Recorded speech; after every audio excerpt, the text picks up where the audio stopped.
ನವೆಲೂರಿನಲ್ಲಿ ಸಾಗರ್ ಎಂಬ ಪುಟ್ಟ ಹುಡುಗನಿದ್ದ. ಅವನು ಚಿಕ್ಕವನಿದ್ದಾಗಲೇ ಆತನ ತಾಯಿ ತೀರಿ ಹೋಗಿದ್ದರು. ಸಾಗರ್ ತಂದೆ ಹನುಮನಿಗೆ ಮಗುನನ್ನು ಸಾಕಲು ಕಷ್ಟವಾದರೂ ಆತನಿಗೆ ಏನೂ ತೊಂದರೆ ಆಗದ ಹಾಗೆ ನೋಡಿಕೊಳ್ಳುತ್ತಿದ್ದರು.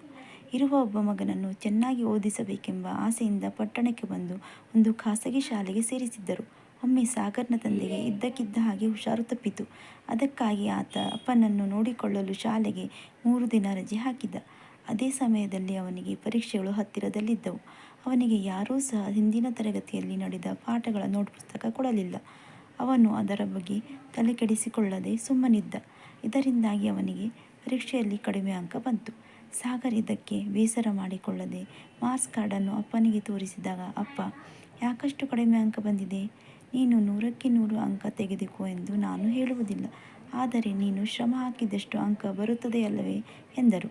ಅದಕ್ಕೆ ಸಾಗರ್, ಹೌದಪ್ಪ, ನೀವು ಹೇಳುವುದೇನೋ ಸರಿ, ಆದರೆ ನಿಮಗೆ ಹುಷಾರಿಲ್ಲದ ಸಮಯದಲ್ಲಿ ನಾನು ರಜೆ ಹಾಕಿದ್ದೇನಲ್ಲ, ಅಂದು ನಡೆದ ಪಾಠದ ನೋಟ್ ಪುಸ್ತಕವನ್ನು ನನಗೆ ಯಾರೂ ನೀಡಲಿಲ್ಲ, ನಾನೇನು ಮಾಡಲಿ ಎಂದ.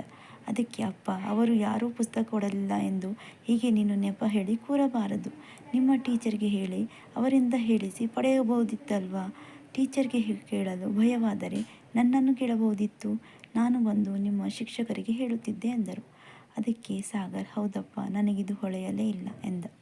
ಅದಕ್ಕೆ ತಂದೆ, ಇದು ಕೇವಲ ಓದಿಗೆ ಮಾತ್ರ ಸೀಮಿತವಾಗಬಾರದು, ಜೀವನದಲ್ಲೂ ಅಷ್ಟೇ. ಯಾರೂ ಕೂಡ ನೀನು ಮುಂದುವರಿಯಲು ಆಸರೆ ಮತ್ತು ಸಹಾಯ ಮಾಡುವುದಿಲ್ಲ, ನಾವೇ ಬುದ್ಧಿ ಉಪಯೋಗಿಸಿ ಪರಿಹಾರ ಕಂಡುಕೊಳ್ಳಬೇಕು. ಈ ಮಾತನ್ನು ಯಾವಾಗಲೂ ನೆನಪಿಟ್ಟುಕೋ ಎಂದರು. ಸಾಗರ್ ಅಂದಿನಿಂದ ನೆಪ ಹೇಳಿ ತಪ್ಪಿಸಿಕೊಳ್ಳುವುದನ್ನು ಬಿಟ್ಟು ಜಾಣ ವಿದ್ಯಾರ್ಥಿ ಆದ.